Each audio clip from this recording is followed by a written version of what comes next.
What if I was to tell you about a place where the challenge mode times were so bad that even you could achieve them?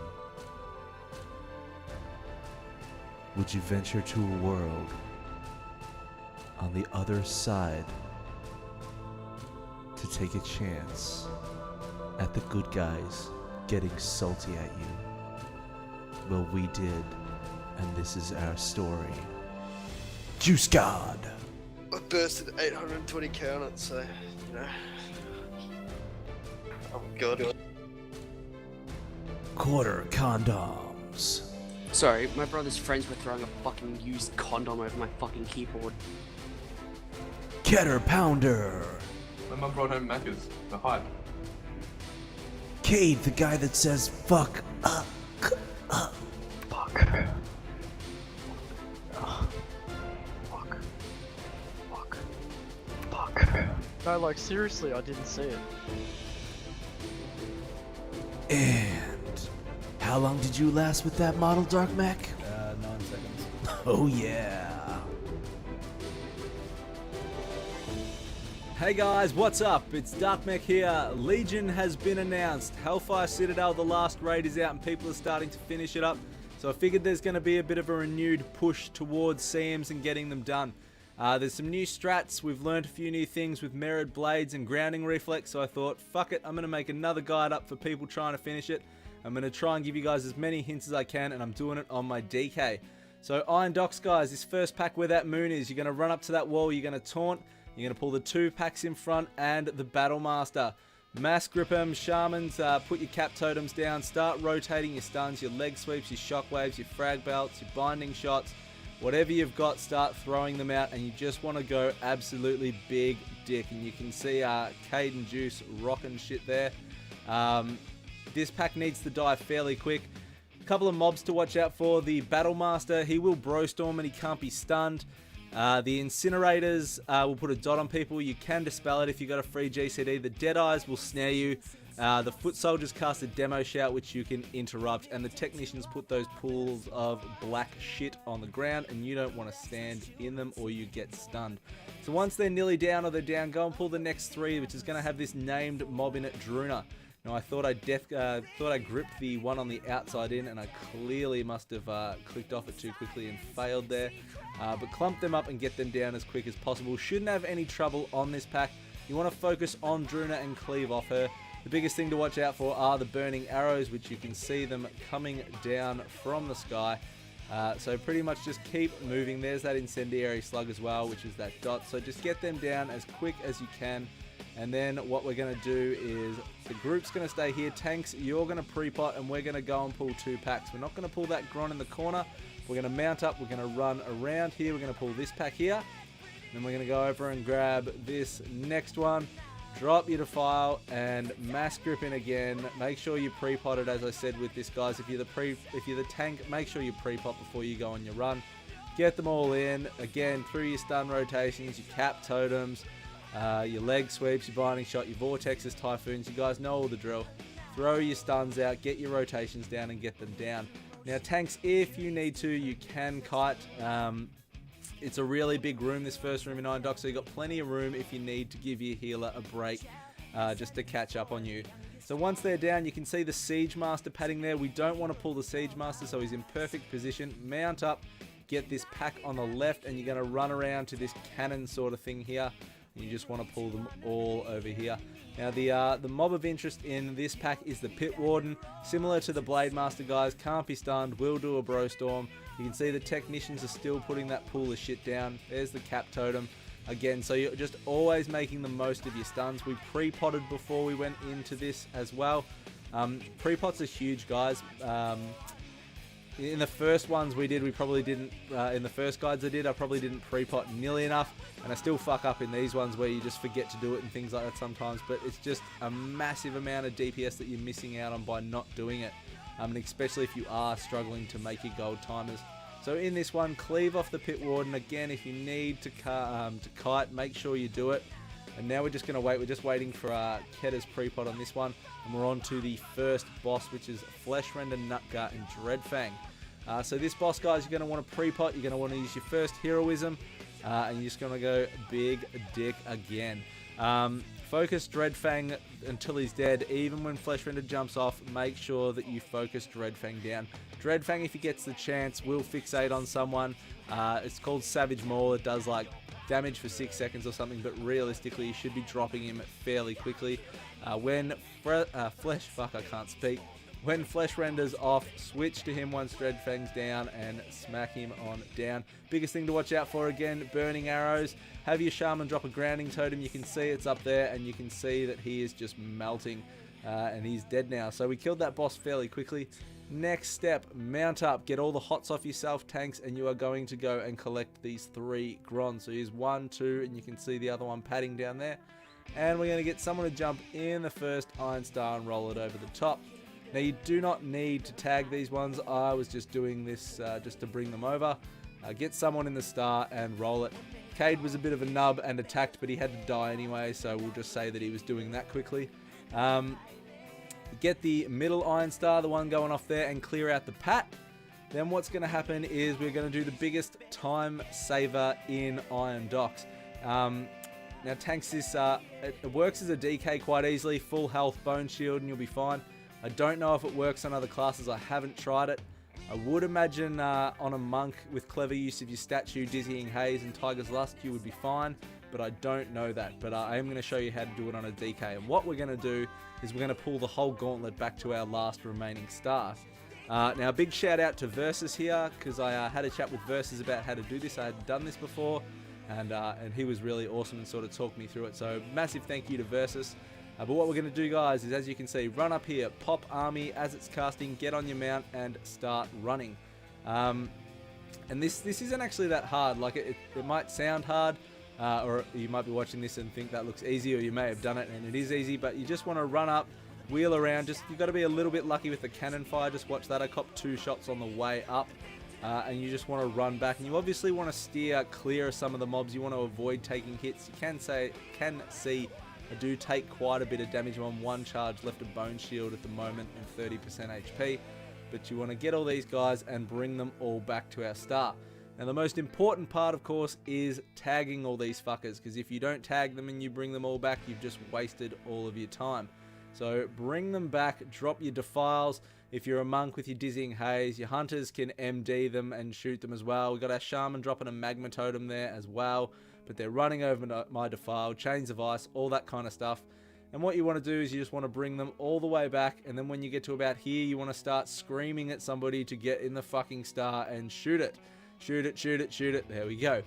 And you can now see we are 44 of 44 enemies, so we're done. And it means that we can mount up now and run all the way to the fucking end and not have to worry about the gauntlet. It is a huge time saver, guys, and I would totally recommend doing it. It saves you so much time. It's well worth giving it a few attempts. Now while we're running up there, I want to give another shout out to another awesome player, dude by the name of Cambria. He's a world record holder on his Hunter for challenge modes and his Blood Death Knight. Dude is an absolute freak and just helped me out a lot. My main's been a Prot Warrior since vanilla, and I switched to Monk and DK this X-Pack to have some fun in challenge modes. And I've a fair scrub fuck on the DK, I suppose you could say, and I've gotten better at my Monk, but I was a fair scrub fuck at that when I started as well. And Cambria just helped me out, had a chat to me, informed me of the things I wasn't doing, not all of them because there's probably too many, but just like things like not using Rune Tap enough or ever sometimes, and not using Soul Reaper and things like that. So big thank you to Cambria. So on to the second boss, guys, Ariok, Nessa and Makog. So pre-pot again, we wanted to use Hero here, but we had a bit of miscommunication. Hero's actually on cooldown, so Korda had to swap, bring out his Hound so we would get Hero from his pet. Those lava sweeps there, I'm just going to talk about quickly. Those lava sweeps, you can mirrored blades back, and you can grounding totem back. So when those waves go up, deterrence, and have your hunters run through those waves, and you can just look at Makog's health at the moment. We're not targeting, and he is melting. We really wanted to get that kind of one-phase dream on Ariok there, 1.6% when the bubble got cast the Sanguinine Sphere. So a bit of a bummer there, but we almost got it. The Sanguinine Sphere, guys, once that casts, it's a 15-second sphere, and you need to not attack Ariok when it's cast. If you burst the sphere, they all go back to full health, and you pretty much reset your challenge mode, and you've wasted your time. DKs, we can Dark Sim the Blood Bolt off Ariok. It does a bit of damage. Again, it's not make or break kind of stuff. But the big one is to reflect those lava sweeps. Watch out for Makhog's fucking twirly fiery slasher, whatever it's called. You don't want to be standing in that. You want to avoid the traps. You can see I stood in one of the traps at the start and got snared. Just made me hate myself. But clean these up. We're actually having a discussion here about the death run, because what happens now, guys, the reason we use hero on that boss is because we're going to go and kill ourselves, and we're going to reset the debuff anyway. Now the goal here is you mount up and you run all the way to the end, and you have like a res order organized. But kind of what happened was we all started running. Keta wasn't mounted up, so now Keta can't mount, so now we're kind of fucked with that. Our Shaman Coheed has Ankh. The plan was originally that Keta was going to die. I was going to use my res on Keta. Coheed was going to Ankh, and we would go from there.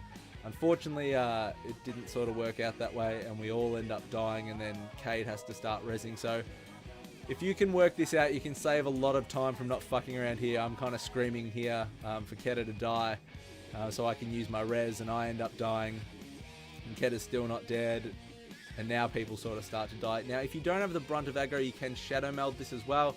Hunters can feign death if you don't want to waste the time with a res, but otherwise, run to the end. Just make sure you've got some res, a soul stone, and Ankh. A battle res gets off anything. But you can see Coheed gets up. He's supposed to res Keta, and he's resing me at the moment. Now he realizes and change. So again, we lose time there. But if you can have this figured out, you know, you can get everybody up quickly, you can rebuff, get your food, and you can certainly get on with this a lot quicker. And we lost a lot of time, but that's the way it goes, guys. Try and learn from that and try and have your order sorted out. So get up, make sure you get your well fed again, make sure you throw up your rebuffs, all that kind of stuff. I was going to use my goblin device on quarter, but somebody already had the res, so I started eating. The third boss, Osha, you want to pre-pot, you don't want a combat pot on this one, and you're not going to hero on it. Keta switched over to Boom Chicken for this. It's not something you need to do to kill this boss. We just did it because we were trying to put up somewhat respectable time sort of for us. So make sure you pre-pot and don't waste any of your major cooldowns on this. We were in TeamSpeak and people were saying don't use coin and things like that. I really should have used Scabbard off the bat. If I had to use Scabbard straight off the back, it would have been up by the time we hit Skulloc. So I certainly kind of gimped myself out of a lot of DPS by not using Scabbard off the bat there. So a little bit nub there. Now Osha's going to summon a couple of adds through this fight. He goes over to this cage and sets out the wolves. Again, you want to put a cap totem down. They fixate, but you can grip them back in. You can leg sweep, you can shockwave, you can shadow fury them. All that good stuff. So make sure you use it and get them down, just cleaving off Osha. He'll cast two abilities. Time to feed is one of them, and as it suggests, he feeds on someone. It doesn't do a whole lot of damage, so it really shouldn't give you too much trouble.